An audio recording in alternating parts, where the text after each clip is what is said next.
All right, so no discussion about modules would be complete without a subsequent lesson on the directory structure itself. So we're actually going to get a chance to take a look at the file system finally, and get into exactly what we've been talking about.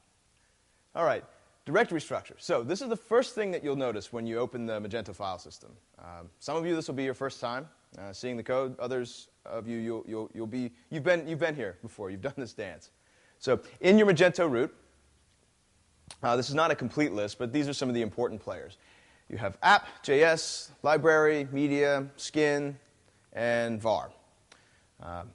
So the idea, of course, is that at the highest level, you have these kind of keywords that sort of denote what's going on. The important thing to remember, for app, for example, those files are never accessed directly by someone's browser, whereas files under skin always are.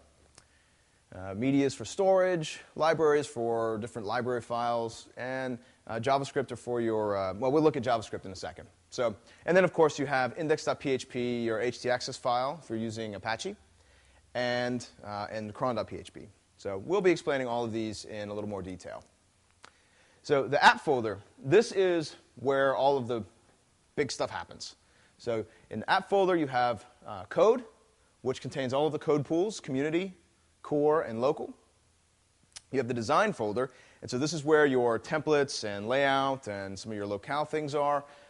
If you're using some kind of custom translation files, and you actually have the locale folder itself, for different languages. So then you have JS, and everyone always gets excited when they see jQuery here, but yeah, no, it's jQuery is just an example of if you're using some sort of JavaScript framework, which is a decision you should make lightly because Magento, of course, uses Prototype and Scriptaculous. But you would include it under this JS folder as opposed to the JS folder under skin, unless you're only using a library for a particular theme. So basically, JavaScript files that are only used in a given theme may be put here. Now, just a quick note, because I always get asked the question, why?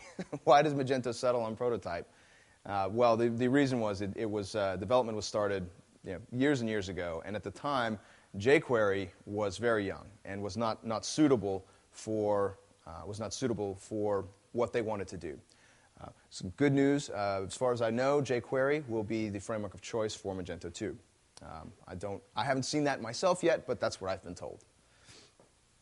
So, anyway, the takeaway is that if you have some sort of, whether it's a custom library or external library, this is most likely where you're going to want to put it. I'll show you the ways via the layout that you can include files from either place in a given request or across the site.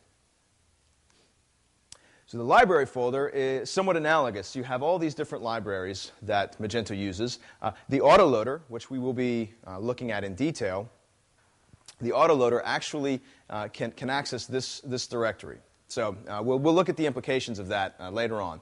But the two big ones here, of course, are Varian and Zen. So Varian, this was, of course, Magento before it was Magento Incorporated. And then for Zen Framework, well, we talked about that in the last lesson. That's where the Zen Framework files live. So let's see, anything else? Yeah, the Lynn Libertine font. That's one more thing, because I get asked that question as well. Lynn Libertine font, that's the font that's used for your sales PDFs. And yes, I don't personally care for it, but this is the font that's actually bundled with those PDFs and actually makes those PDFs rather large. So moving along to media. Let's see. Basically, the idea is that anything that's being uploaded via the admin, for the most part, is going to end up here for a given module. So your images for categories and products are here under Media Catalog. Downloadable products under Media Downloadable, and so forth. So Yep, that's where you can go and look for that. One side note is that if you are doing some kind of version control or if you're just tarballing your site, you can make sure that you exclude media, catalog, product, cache. Those are all of the images that are requested through the image helper. They get written in their different sizes and hashed and stored there, so you can exclude that folder and still be okay, and you'll actually just keep your tarball size very much smaller, especially if you have lots of product images. All right, so the skin file skin folder, admin HTML, front end, and install. These are design areas. There are lots of areas in Magento, literal areas. You have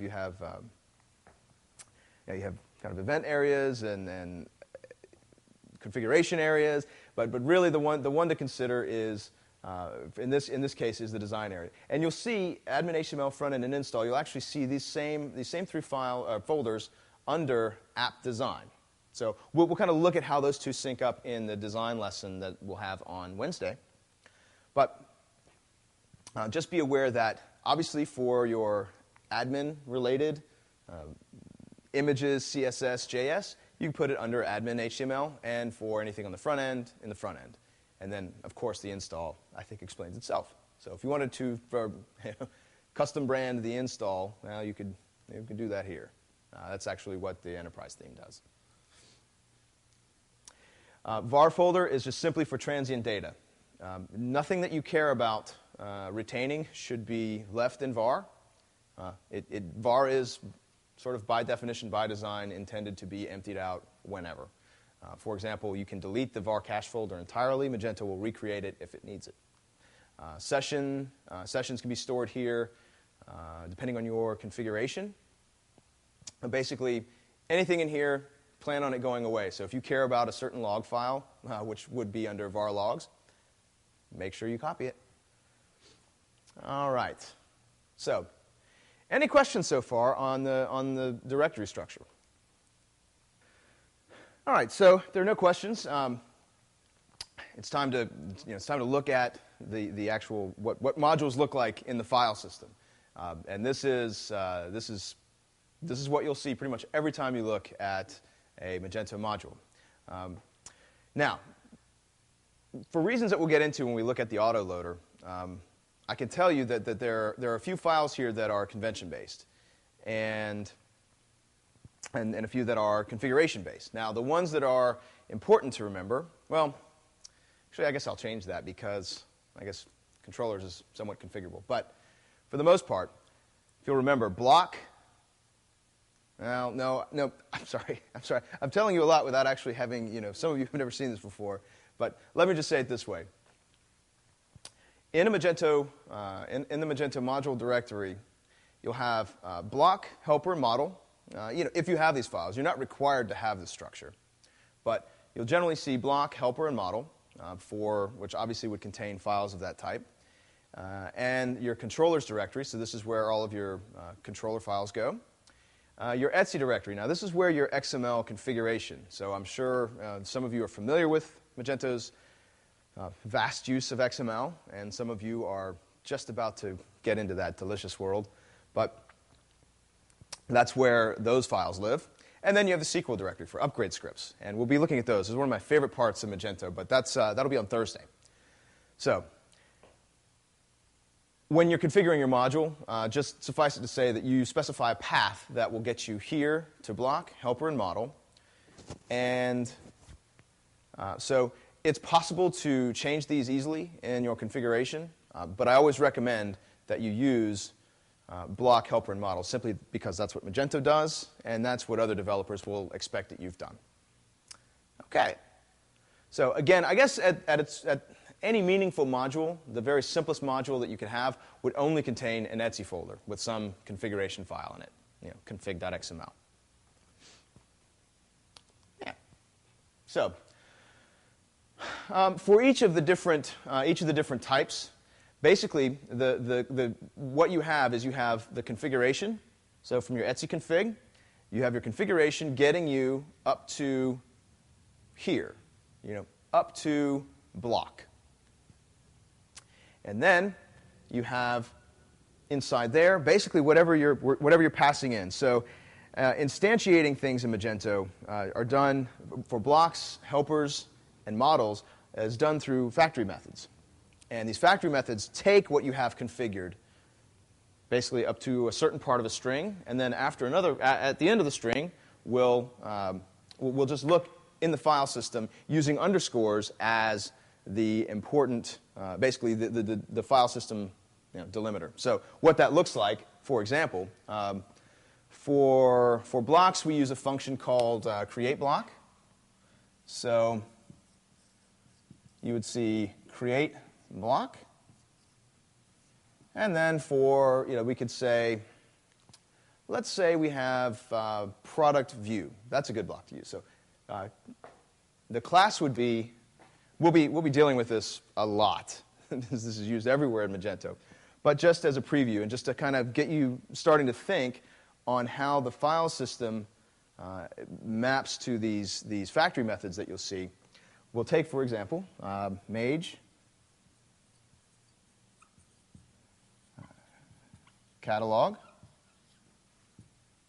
block. And you see this right here is a string that you'll actually see in your configuration file. In fact, if you want to open up in the Etsy folder here in Mage catalog, if you look in config.xml, you'll see this string. And what that does is give you basically the prefix for the class name. And then, for example, if we wanted the view.php file that's in product, you have product view. So, Mage catalog block product view. That's a class name. And because of the way autoloader it works in Magento, the class name effectively becomes a file path. And we'll look at that. So what that looks like when we're doing a create block is this. Catalog, product, whoops.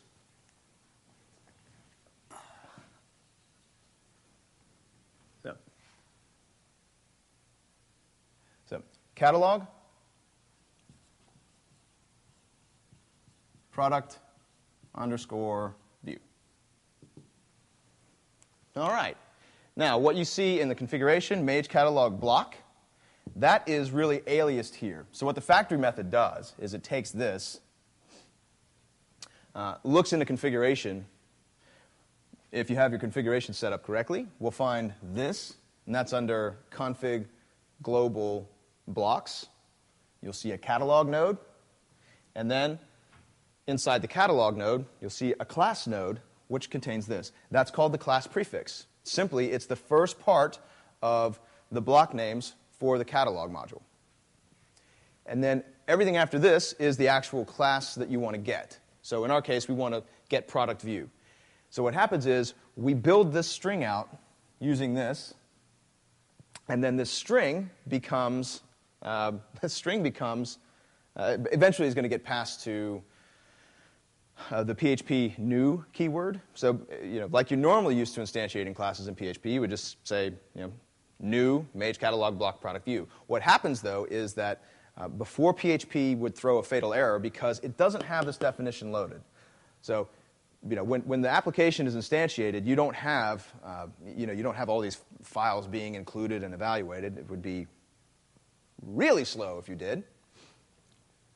But what you do is you define an autoloader. So PHP goes and looks here, says, or gets this definition, a request for this object, says, I don't know this class.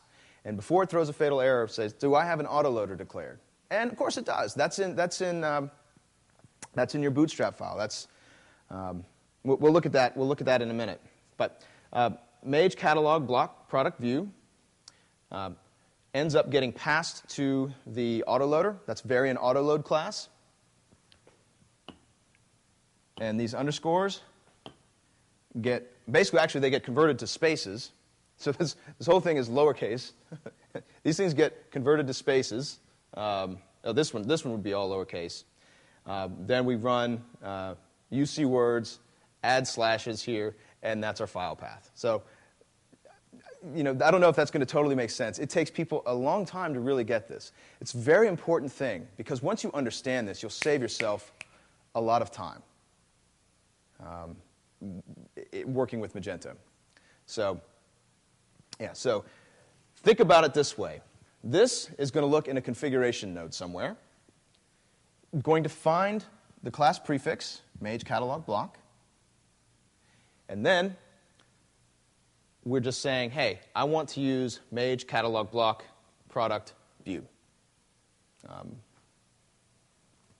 One other note, of course, is that you can certainly camel case this if you want. I prefer to always keep it lowercase, and Magento does almost all the time as well. There are a few instances where you have camel case class names, but just remember that anything immediately following an underscore is going to be uppercased. Now, this has no implications if you're, as far as the autoloader goes, if you're on a case-insensitive file system. But if you have a case-sensitive file system, which I hope you do if you're hosting Magento, then that may have some implications. But really, just remember that all the way down in the modules, you'll have capital letters for folder names and capital letters for file names, with the exception of controllers, etc. SQL, because Magento looks there for specific reasons. And in a way, it's a bit of a security feature. It's impossible for the autoloader to include those files. Okay, any questions? I know. It's a lot. It's a lot. But we'll be touching on this in every single lesson, really, for the rest of the class. This is very, very important. It's actually very easy once you're used to it. But I always just have to think about it this way. Catalog maps to some prefix, and then everything after the slash is going to end up being translated to some file system path. And as my last note on this, sometimes you'll see underscores here. You'll see like namespace underscore module name. So you might see Mage underscore catalog, except for the Magento namespace, they left it out. They left Mage out. But for enterprise, they didn't. So you might see enterprise underscore something. Underscores before the slash don't matter. Before the slash, it's just a string. That's a very important, that's something where people get tripped up a lot, and understandably so. But that's all I say about that, because we'll be dealing with this so much. But I do need you to start thinking about this, because this is one of the most important things. This is one of the most important things in Magento, as far as getting classes instantiated. All right, so onward. Let's see. All right, so that's the block folder. And similar, by the way, the similar thing happens with factory methods for helpers and models. And we'll look at all these factory methods as we move on.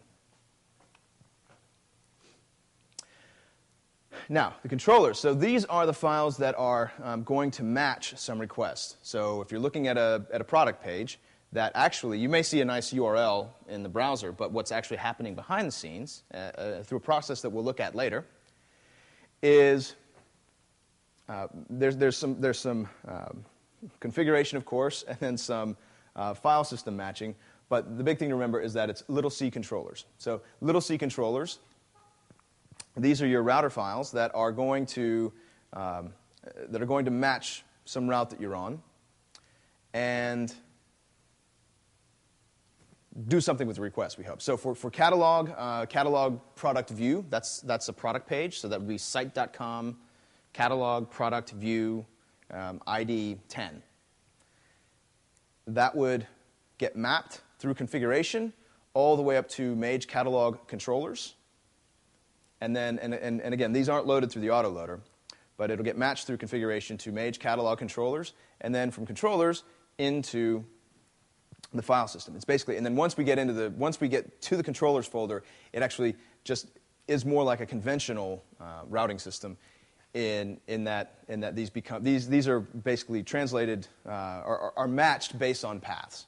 And of course, we'll look at that in detail later. But for now, just remember that the controllers are not included by the autoloader, whereas block, helper, and model are. Okay? You with me? Okay, good.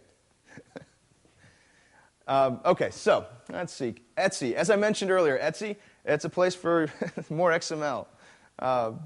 Interesting thing, of course, is that XML and Magento, a lot of this stuff, we'll be looking at the different details of this. The important one here is config XML. So this is your module configuration file. Yeah, this one's really important. This is where you store. You can set anything for any spot in the system, any spot in configuration. It's all merged together. You can do that through your module's configuration file. And this is the second place that Magento goes for finding information about your module. The very first thing is in app Etsy modules. That's your module declaration file. And based on what you have set there, we'll look at that structure, Magento will then head here and load the actual module configuration file. Now, they're all merged together, but this is the second stop in as far as initializing your module goes.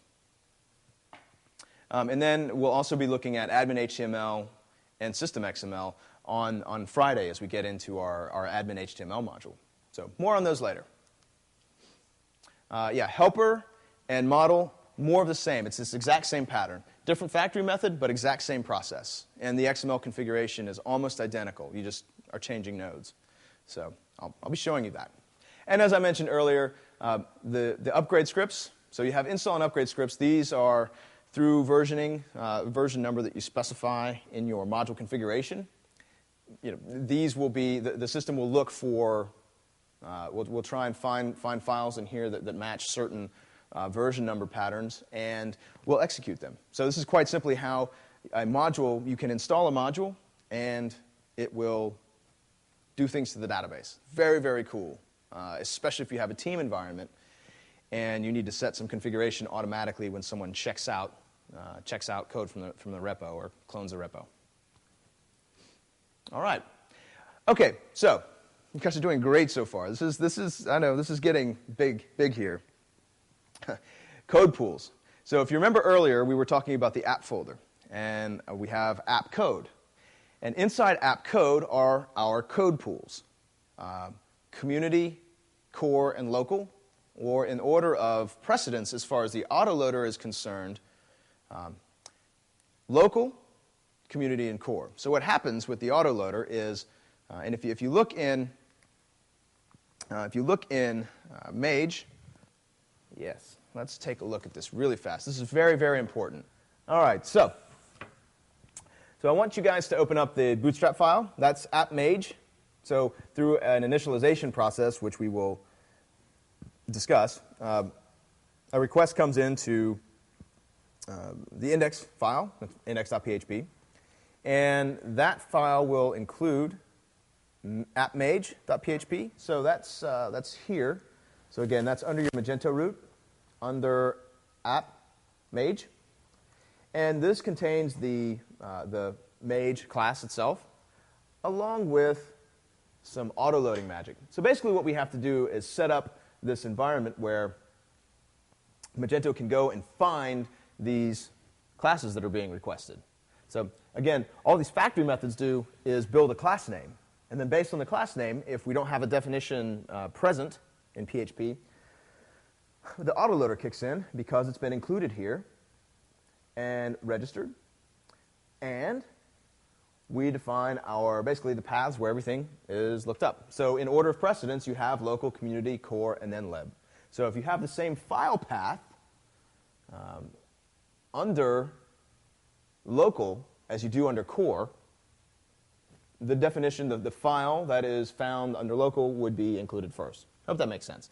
And there are heaps of tutorials that recommend overriding Magento functionality that way. It's completely wrong.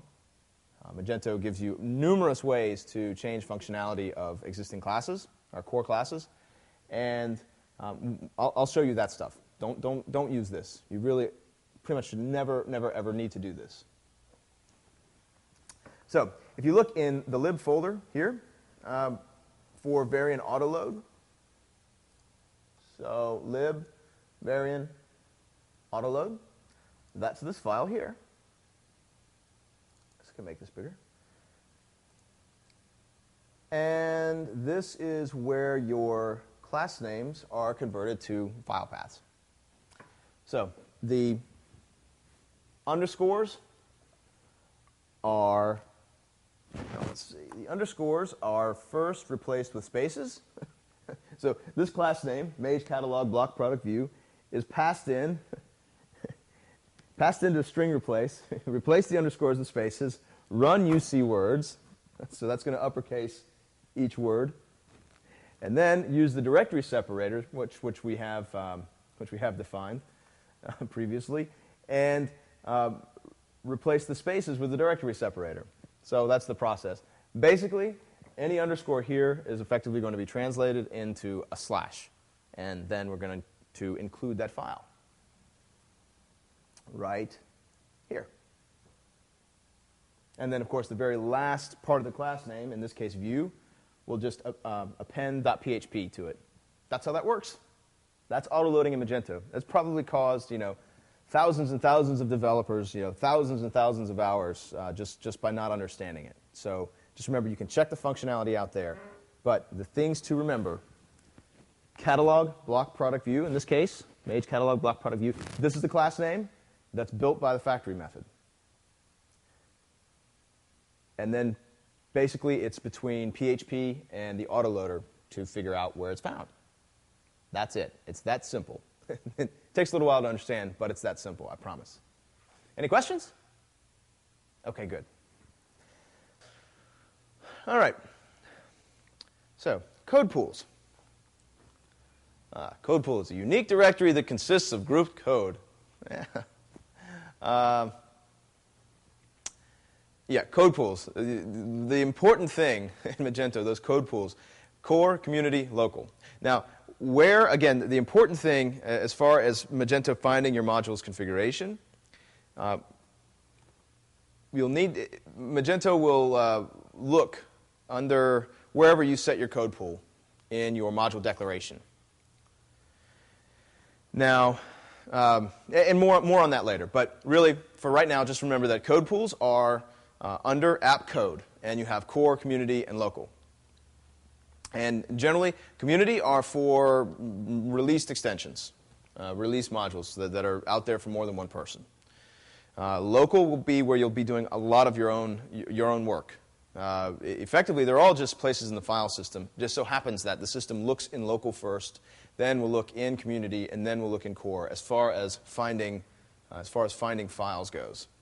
So, app code core, you will never do anything in here, except in a couple of the examples that I have. The only time you're ever allowed to edit this code is when you're being taught Magento. So this is for the core team only, i.e. Magento employees. And you may find yourself going in there to, you'll drop in a little die or a logging function or something, and that's okay. But you need to make sure it's reverted, and then certainly before you commit any code, hopefully you're seeing some sort of changes when you go to commit your code, or certainly when you go to deploy code, you really need to make sure that this is absolutely clean. It can be, I think, a little embarrassing to have white space differences or even just some debugging code present in something that you're releasing and that someone else is going to see. I'm sure I've been guilty of it myself. But yeah, for the cardinal rule is don't change anything in here despite whatever any tutorial might have told you. So app code community, again, this is where extension developers will go and put some code. This is a place for them to put their modules. You could put your modules here as well. But in general, any custom stuff, especially if you are customizing something for a particular client, or for your business, if you're here from a company that uses Magento, will be in app code local. Now you remember this. This is from appmage.php. This was the part at the top. So this include path order, the order of precedence, local, community, core. Again, that's where this comes from. It's just simply the order in which we build out this array, and then the string. Yeah, it's that easy. Any questions? Okay, you guys are doing well.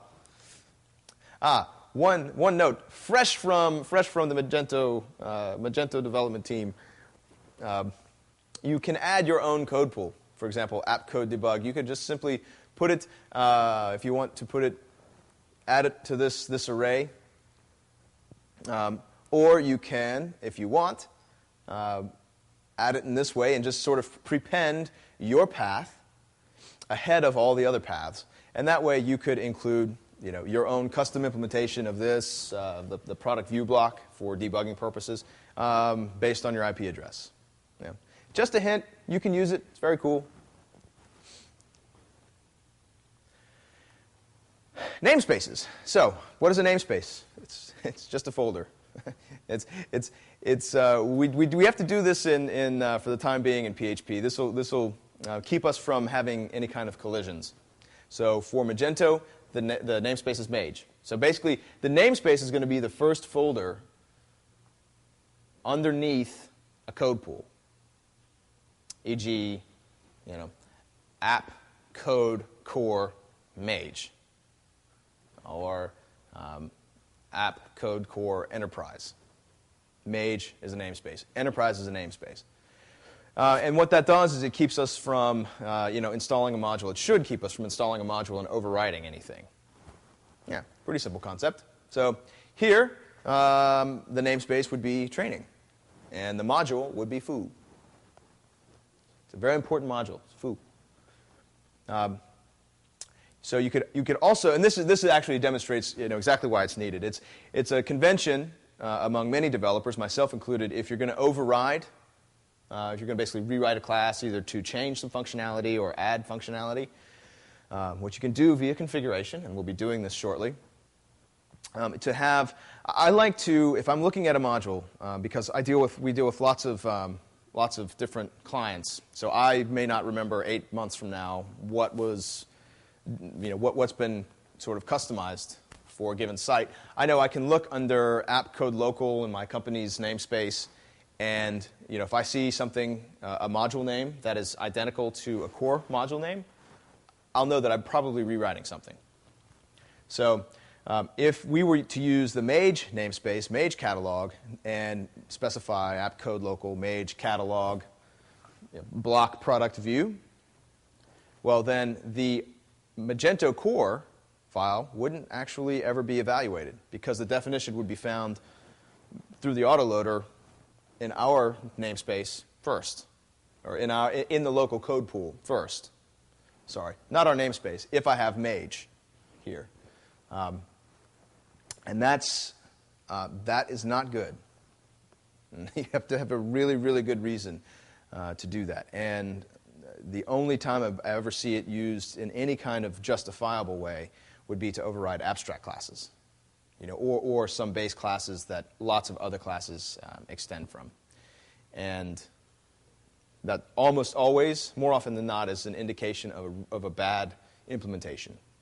That's not universal or unilateral, but you really, if your solution to a problem is to override an entire core file, you're probably doing something wrong. Call me first. All right, so locating templates.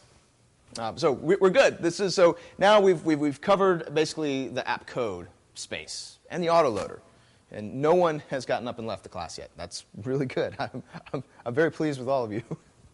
So on to templates. So this is one thing, and it also is my understanding that in Magento 2 this is going to change. Again, I'm only talking about things that I've heard other people talk about that got to go to Ibiza for the conference while I was here teaching Magento, which was way more fun than Ibiza, I promise. So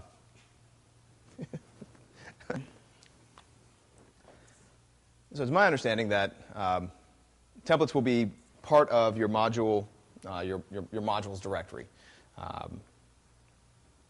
That's what I hear. No guarantees yet, but for right now, to find templates in Magento, you would look under App Design, and then an area name, package name, theme name, template folder. So I know this is kind of a frustrating hierarchy to remember, but generally if it's a front-end template, So customer facing, it'll be app design front end. And if it's an admin template, it'll be app design admin HTML. Okay? Those are area names, simply. Package names, these are all just folders, ultimately. But package name in Magento is really just a folder specified in the admin, as well as theme. There's a whole other system, though, the design fallback that operates. So these can be kind of variable, these two, depending on whether Magento finds a file in a certain place. And, of course, we have a whole lesson devoted to that. So you'll understand that in a bit. But an important thing to remember is when you are specifying a template file, in the case of a block, you would call set template, and then you just simply pass in a file path. So you only specify the file path relative to the template folder. So under here, you might have catalog product view.phtml, and coincidentally, that would be the product view template. So you would call set template catalog/product/view.phtml. And you notice how you don't have template, you don't have theme, package, or area name in there. That's just simply how that system works. So that's where you find templates. So feel free to take a look there. Your default templates may be found in app design front end, well, for the front end, app design front end, base, default, template. And that's sort of the ultimate fallback. That's the ultimate fail-safe. So, yeah. More on that later. And similarly, with layout XML files, which can be declared by your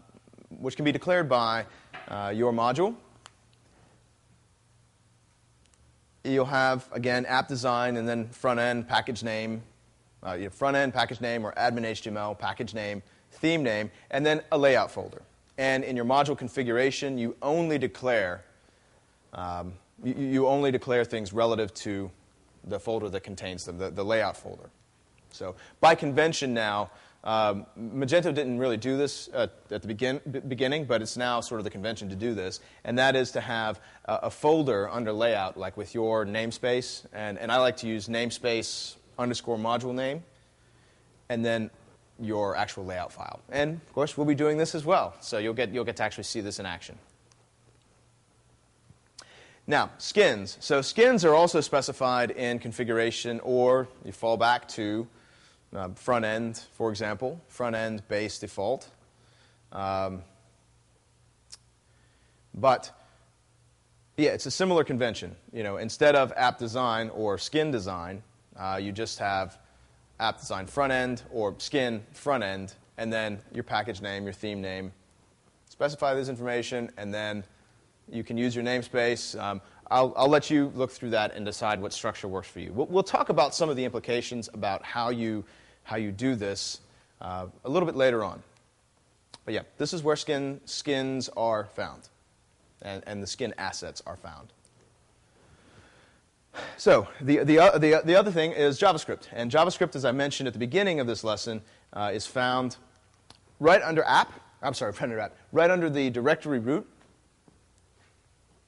And generally, you'll have some sort of namespace. For example, you might have JS Enterprise, and then some sort of the module name. It's really up to you. You always declare these sort of system-wide JavaScript files.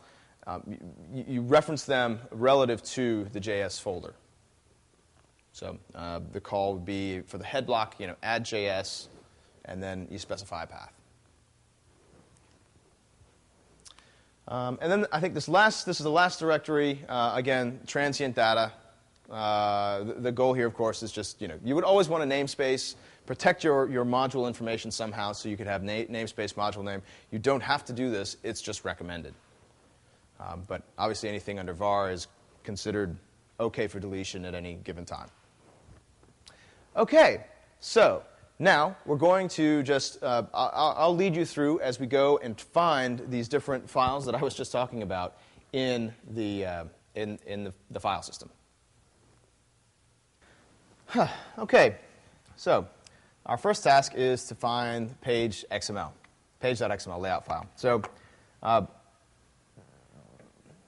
It's obviously not a configuration file, so this is going to be a layout file. You'll see this, unless you see something like config or system.xml, you're going to need to look in the design folder, basically.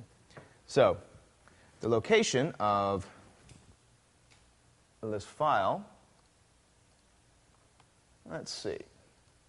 So if you're using a community edition, you would only a fresh community edition. You would only need to look under App Design Front End, Base, Default, Layout, and Page XML. So this is a layout file. We'll be dealing with this in depth. If you've never used Layout XML before, it's very cool. I'm glad you're taking this class because it'll really help make a difference in your understanding of Layout XML. As I know, a lot of people they hate this with Magento because they don't. It's a little hard to understand. It's quite a unique implementation for MVC, but I promise you that we'll help this make a lot of sense. Yeah, we'll help this make a lot of sense for you, and yeah, more on that later. So the basic structure, of course, is a layout node that contains layout update instructions. This is included based on a module configuration. So in the config XML of Mage Page module, there's just the appropriate XML and value for the system to go and find this file. Now, those of you, though, with Enterprise, so just a brief note on the fallback, Enterprise default layout also has a page XML. And based on your theme settings, if Magento finds this page XML first, that's the one it will use. Won't ever look in base default. So that's how the fallback works. More on that later. So that's page XML. And now the product model. Well, some of you will know immediately where to find it. Others of you will need to look around. I'll tell you that it's in the catalog module. The catalog contains products and categories, and you can find that under App Code Core Mage Catalog. And we're looking for the product model, so I guess it stands to reason that we would find it under Catalog Model, and here we have Product. And so I'll take a second to point out again, Mage Catalog Model Product. You see the class name there, and then if you're paying attention, you are paying attention, right? You'll see that this is exactly, this kind of mirrors the path that we took to find this file. So again, in the config XML here, under Etsy, config, if I search for models, so global models catalog. Incidentally, this node is what we pass to the factory method. So for models, it's just simply Mage get model is one opportunity, and that string catalog gets mapped, or basically is where Magento, the configuration object, Mage core model config, looks to find the class prefix. So based on saying get model catalog / product, that's how we would get this to this product model class. The catalog is taken, matched here, and we use this as a class prefix. So this class here, even though it says class, I really wish it said class prefix because this is not an actual class. It's just simply the first part of the class name. And then whatever was after the slash, so we have catalog / product, gets appended here with an underscore. And we get this, Mage catalog model product. The system we'll call new on it. So new Mage catalog model product. The definition isn't present. So the autoloader kicks in, and then we go on this file path let's see, Mage, Mage, catalog, catalog, model, model, and product.php. That works all the time.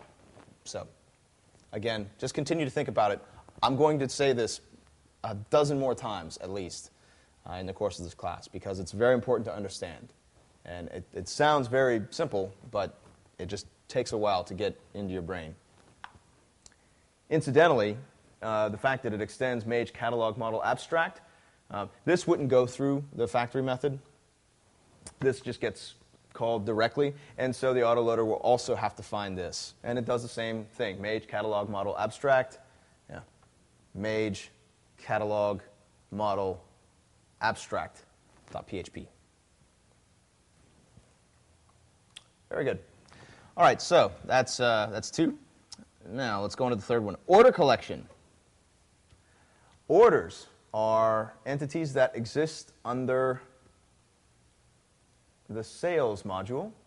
So we have Mage and sales.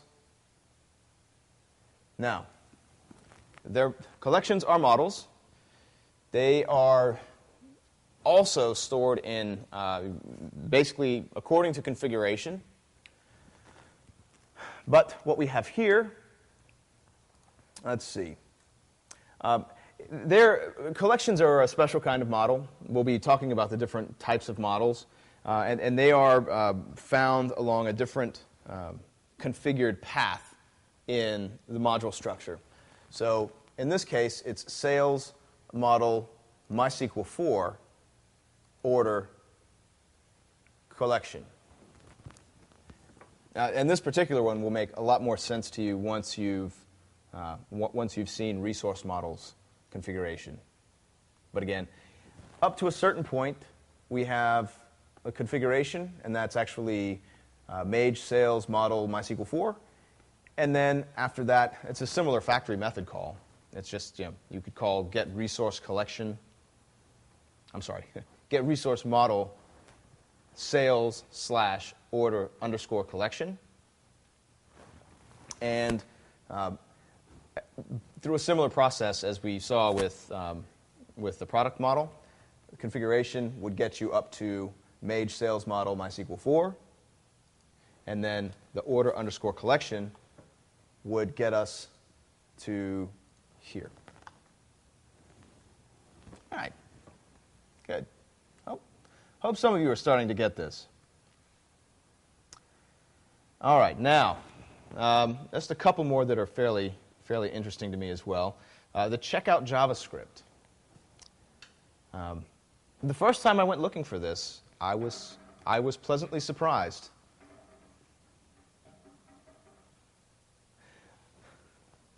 The first time I went looking for this, I was pleasantly surprised. And by pleasantly, I mean not totally pleasantly surprised. You might expect it to be found under JS. That's a reasonable place to look.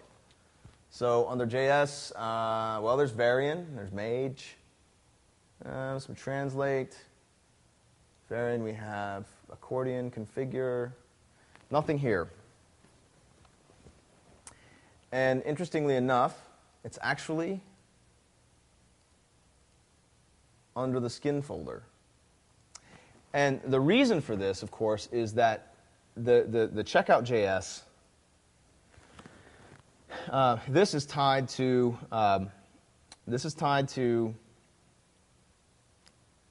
the theme. So basically, if you're customizing steps, if you have differently named identified blocks, the system has to have a way to find them, and that's in opcheckout.js. So here you see we're actually looking for some hard-coded IDs from the template. And if you don't have these, or if you change them, or whatever, well, you would need to change this. So this JS file is located in the theme because it's dependent on the theme itself. So that's the difference there. Now, Varian data collection DB. By now, if you remember, we were looking for the autoloader under lib Varian. So we have lib, variant, but the exact same thing holds true. Variant underscore data underscore collection underscore DB. Just simply replace those.